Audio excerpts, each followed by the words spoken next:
Today, I'm going to teach you guys how to make a kitchen in Bloxburg. Let's get right into it. Alrighty guys, so the first thing you want to do when you're making your kitchens in Bloxburg is you don't want to make them too big, obviously. I see plenty of people having a kitchen like this big, and that's an absolute no. Do not do that. If you have something along like the size of this, I think this would work out pretty well for you. You can place your fridge on over here, and then make sure that you have your ovens not close to your fridge. I tend to put my oven or stove all the way over here. Depending on the type of build you're making, you're going to use different types of counters. My personal favorite one is the arch counter. If you have a counter with this thing against, you can place a vertical plank right here, and you can fill in the gap. Now place your sink right here. I like to use the tilt sink because I do not like the kitchen sink as it has this weird thing on it and I just really don't like that. Most sinks have soap bottles, so add in this little hand soap dispenser. This is a more common one I find in real life houses and it's just a really realistic touch. Now you can add in your windows right here.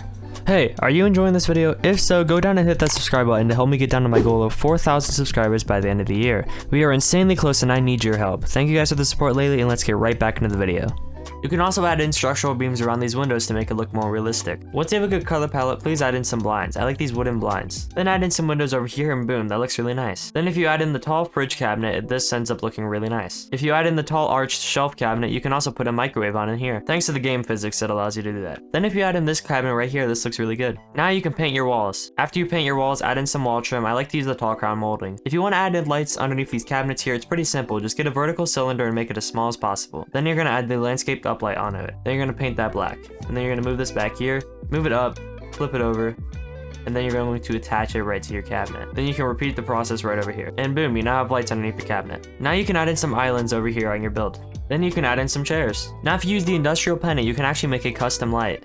Here's how. Use a thin square beam and then go into the 3x3 mode. Then place it on the corners of your lights right here. Once you have it on the bottom corners, place it up top as well. And then you can connect the sides. If you want extra detail, you can place some across the middle here and make them as thin as possible using this resize tool. After you do that, now you can paint the beams whatever color you'd like. And then my favorite color to use for my light is flint. Once you have that done, you can place as many lights as you'd like. Now come over next to your sink and add in the dish rack. Paint the wood whatever color you like, and then you can add in a texture on your dishes.